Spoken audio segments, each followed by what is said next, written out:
It is a great opportunity for me to be here to speak with you all. But I don't want to just talk to you. I want to hear from you. Any questions, concerns, complaints that you all have. We want to make sure that we are living up to whatever expectations that you all have for us, because you are our customers. And when I talk about customer service-based policing, sometimes I get weird looks.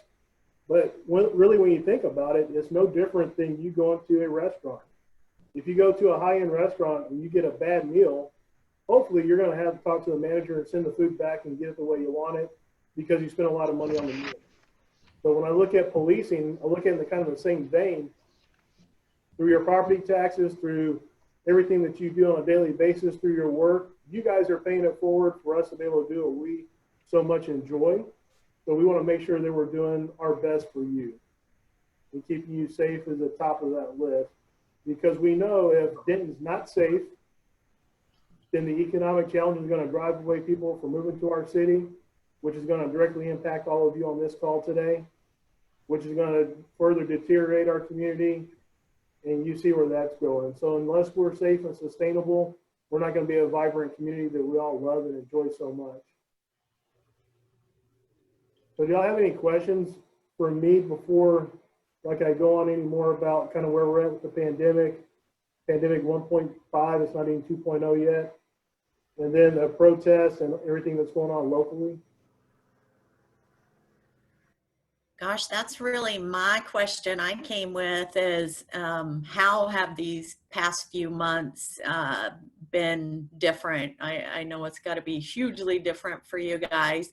I'm surprised to see it's been 2 years since you've been here, so at least you had a little bit of old-time normalcy, I guess, before we got here today. But yeah, just share all you have, and again, what are some of the differences you've had to incorporate these last few months? Yes, sir. First of all, when I see you read about you, as I did this morning in the newspaper, and see you on the news, it always makes me proud because you speak thoughtfully and deliberately, and that makes me happy. But I wanted to ask, as I was growing up and as children, we raised them, there were instructions on how to interact with the police. Like if you're in your car and they pull you over, that you put your hands on the steering wheel so they can see them, particularly if it's at night, because they have no idea if you're the ex-murderer or you're just the little old lady tooling down the street. But it would give them a level of comfort. And if you started that program in the schools for the children, this is how policemen are good people, but this is what you do to help them. I think they would grow up perhaps having the respect for police that our generation did. So just give it a thought, please, and thank you for your service. Certainly, and thank you very much. We have, actually before I got here, they were doing programs similar to that where our community resource officers and our school resource officers were holding classes to do just that.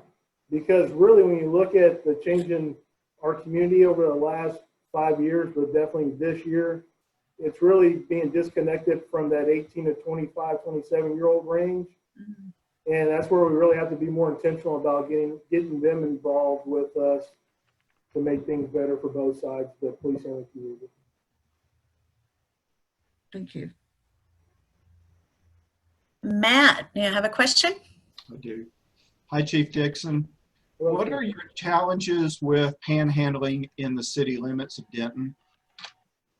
The challenges are not being overly aggressive, because there are people on both sides of the issue, much like every other issue that's out there right now, on whether we aggressively target panhandlers, because we know if we do that, then we are either intentionally or unintentionally targeting those experiencing homelessness, which then we're targeting people that have substance abuse problems, mental health problems, child trauma problems. So there's really not an easy answer to it, other than we try to make a balance. We strike a balance between appropriately enforcing where we can and not overly and aggressively enforcing it as it relates directly to public safety. Do you know if either the city of Denton or any other local cities around the area have a way to put teams together to help those people and to move things, you know, further on to where they can get some improvement in their lives and get them off the streets? Absolutely. One of the things that we did here in January is I assigned 2 officers full-time to do nothing but homeless outreach, so the homeless outreach team. And they work with other stakeholders, including other city departments and other community partners, to do just that. And to date, they have housed, I think, 4 people this year, just those 2 officers working full-time. Now, they've been doing it part-time before that, so they really took those relationships that they had established, and they really have been moving forward on trying to get them the resources, get them connected, and get them off the street, those that want to.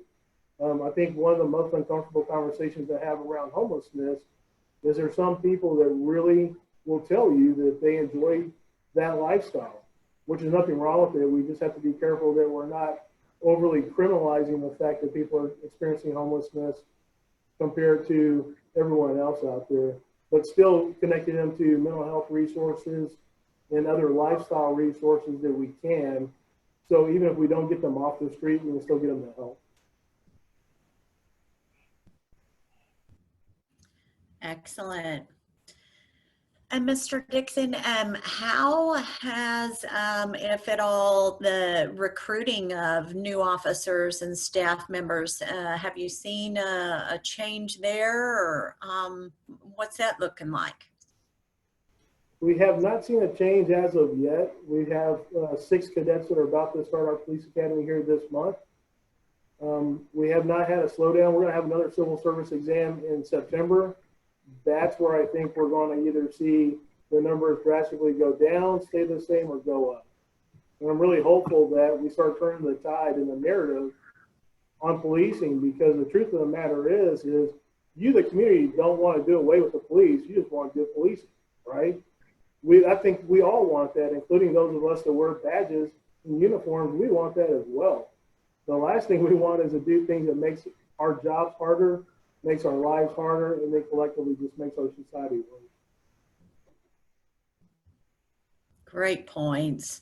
Glad to see we hadn't seen any negative directive at this point, and we pray everything holds strong for you, and we'll continue to be here to support as best we can. Jennifer Grimes has a question. Jennifer, thank you. Yeah, so I would ask him, because we all acknowledge that your job is difficult, and where we move forward is going to require a lot of community support. There's a lot of talking and a lot of taking a breath that's going to have to happen. But no matter what side of the fence we fall on with certain issues, my question would be, how can we help you in specifically what is the narrative? What is the talk track that our group can do? Because let's face it, we're in touch with people every single day. What can we say about our police community and presence here in Denton that would be supportive of you in the direction you guys want to go? Undoubtedly, you tell people that we want to collaborate with everyone in our community, every facet of our community, to make us better, to change where we can, to continue on where we are, just to make us overall professionally a better organization, which will then hopefully have a ripple impact. What I want to be is I want the Denton Police Department to always be looked at as one of the premier organizations in the DFW Metroplex.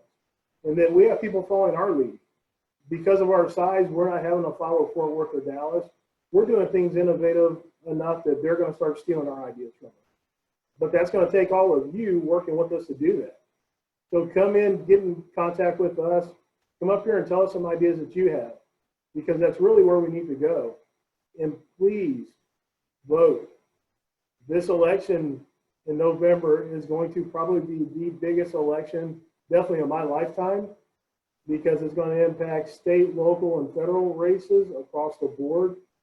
And your government has to reflect what values that we collectively as a community have, especially this year, and what policing is going to look like on the back end of 2020, because it is just a mess right now. Excellent. Yes. And Jennifer's question brought me back to some of the reflection I've had over the past weeks with all the rioting and, you know, tough situations coming from a law enforcement background myself. I just know how, like you said, we want the best for all of us as well as law enforcement officers, and you've stepped up, done a wonderful job leading, and your team has really portrayed the people we are in our community, and I'm very proud to be a part of it. Great job. Thank you. Other questions?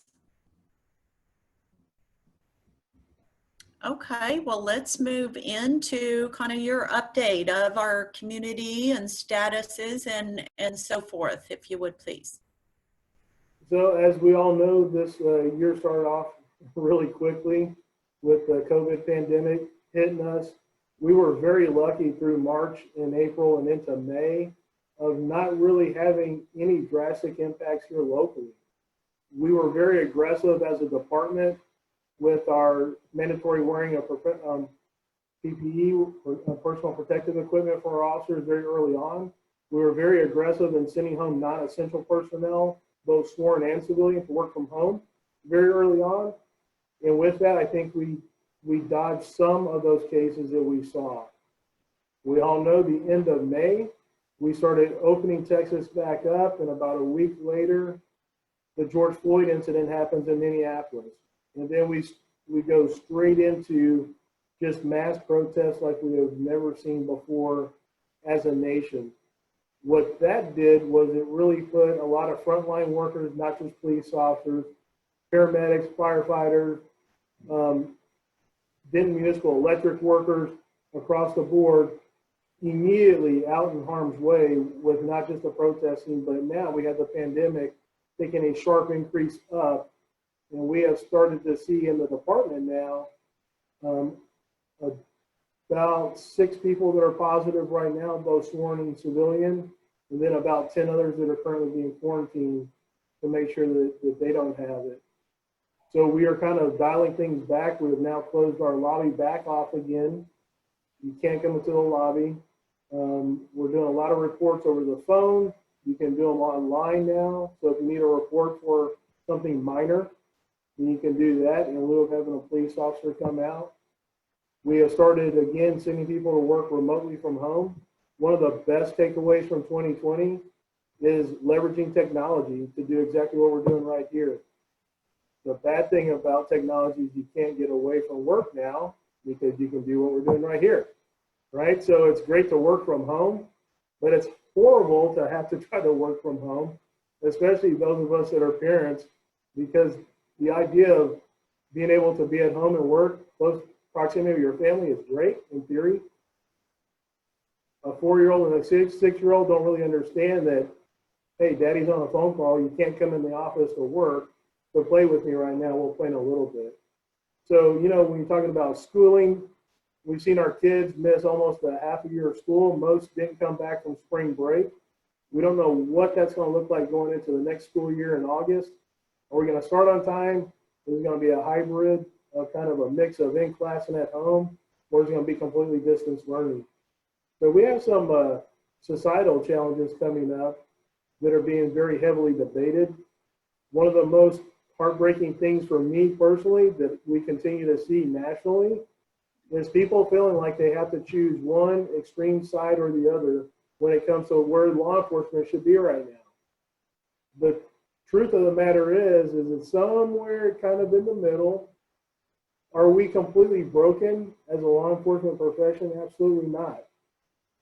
Do you as a community want to know that 0.009% of the time that a police officer interacts with you here in the city of Denton in the last 5 years has that generated a complaint?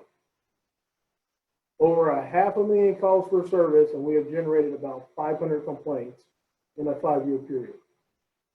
Do you want to hear that? No, you probably don't, because one of those bad experiences is one too many.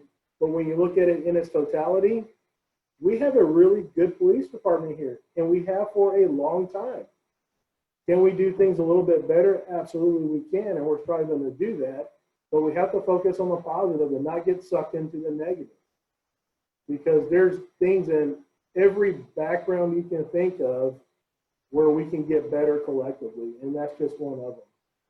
So I'm really hoping that, like I said, we continue to bring you, the community, into the police department. You guys are free to engage with us, bring us ideas, tell us where we can improve, and let's do it together. We cannot be successful doing it apart. And there are way too many compassionate people like all of you in this city for us to fail at this. Because we can, like I said before, we can be a leader, not a follower in this instance, but it's going to be up to all of us. Be the thermostat, not the thermometer. I like that. I'm going to steal that. Well, thank you very much for your just general update, I guess. Do we have any more questions from the crowd? Brandon Fowler had a question. Will the Citizens Academy continue for those that have had to stop due to COVID? We're going to try to get those back online as soon as the second wave kind of dissipates. As the cases started rapidly climbing, I didn't really want to put anybody in a position of being compromised, whether they had pre-existing conditions or not. So we are going to get those back online as soon as we can. Okay, well, out of respect for your time, we have lots of thank yous, Chief Dixon. We are so privileged and honored to have you join us today. And again, just know we're out here on the streets doing the very best we can to help keep everybody in positive mindset and growing forward in the right direction to help support you and your team and all of your efforts. So please reach out if there's anything we can do, and we'll do our best to be great stewards and supporters of your group continuously. Any last questions before we let Mr. Dixon go? Okay, we'll let you get back at it. Thank you, Chief Dixon. So appreciated, and we look forward to seeing you again soon. Thank you all very much. I appreciate you. Thank Have a you. good week. Thank you.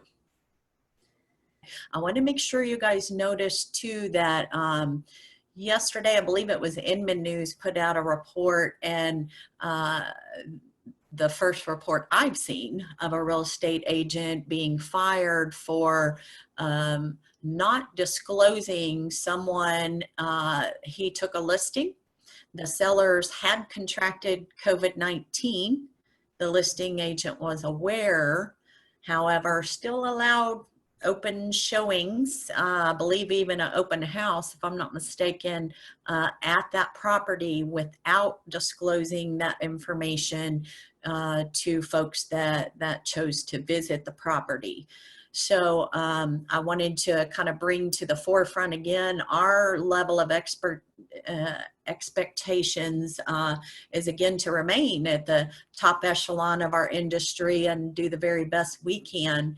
And I think the Texas Realtors form that we were given back in April, I believe, is a kind of waiver or disclosure, if you will, for safety in people's homes. So whether I have a listing or I'm showing buyers, or perhaps for our vendors as well, if we're needing to, go into a property to inspect or appraise a property or whatever the need may be there is a form that we can kind of politely send to everyone involved and say, has anyone been involved or exposed that they're aware of in the last 2 weeks to anyone with COVID-19?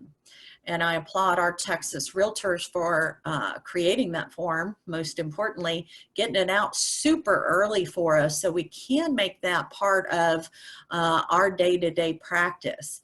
And so you can send that form over again to other folks. You can post it at the property for your listings. You can manage that form, of course, as we do with all other forms, as it fits best into your business. But I think that's critical. That agent, of course, was promptly fired by his broker, who I've now spoke with about some of the details, and their community, they feel actually has a fairly big problem that this one case or issue may not be the only one. So please take this seriously, and not to imply you don't take it seriously, but just be careful, and let's take that extra step of protection for everyone. We want our industry, our community, and of course our clients and customers to come out of this on the other side looking just as possible, as best as possible, and with their health and their life, most importantly. So wanted to call that to your attention in case you hadn't noticed. And then Nancy found us an awesome tidbit of statistics as well that I wanted to share with you regarding our second quarter, as well as specific to June housing report. And I'm going to jump to like the bottom of my list, which is the monthly reports for June. I was so actually I had to question the number. I was so surprised and thrilled. Now Nancy's confirmed our Wise County median price for homes is up over 11%, 11.3% year over year from June 19 to June 2020. Over 20,000, what is it, 22,000? Yeah, $22,000. In June of 2019, Wise County was at 250,000 median price. And this June, they've skyrocketed up to 272,000 as their median price. So, in the past, being kind of rural and out there, that is a very notable rise in median price. So congratulations, Wise County, and that was one of the biggest. Let me go back and start at the top with some of our statistics. Second quarter of 2020, we're sitting at 320,000 in Denton County for our median price of homes. Again, 320,000 for Denton County. And we have a 2.4 monthly housing inventory, which is very healthy. And you guys are really doing a great job, and again, so proud to be a part of y'all. Wise County, as we mentioned, the second quarter is at 250,000 median price, and June jumped them way ahead. 1 month alone, they went up that month from the average of the quarter. Throw June in the mix, and then you get 272,000 median price for the month of June in Wise County. And the quarter sits at, again, 2.4 months of housing inventory. So again, exactly in line with Denton County as far as our monthly housing inventory, which is great. So just so proud of our Wise County folks, and we look forward to continuing to help you guys drive and grow your specific marketplace, which is also ours as well. Very invested. Montague County, we have 118,950,000 as our median price for the first quarter of 2020.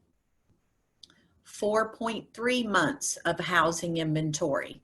So again, being rural, that's right in line with you know, a norm, a nice norm, very, very in tune and healthy. The month of June also had a pretty good rise in the median price for homes in Montague County as well, because again, you can see Montague County was at $118,950 for the median price for the quarter, our first quarter. June alone ring in at $128,000 for the median price of homes in Montague County. So up 7.9% year over year in Montague County as well. So, you know, again, we're just so blessed to be in a wonderful industry, fabulous state of Texas, and of course, North Texas ruling it all. Just very, very uplifting information for me, and I hope the same for y'all. And that is everything that we had slated to cover for you guys today. Maybe able to give you back 15 minutes of your day to go move and shake as you choose. Do we have any updates from the crowd, questions, information, anything we can do to help you? All right, well, let's rock and roll and go get our Thursday and hopefully a fun, enjoyable weekend on the road. And we appreciate you all again for being here today. Thank you very much. Congratulations again to our scholarship recipients. Bye, y'all.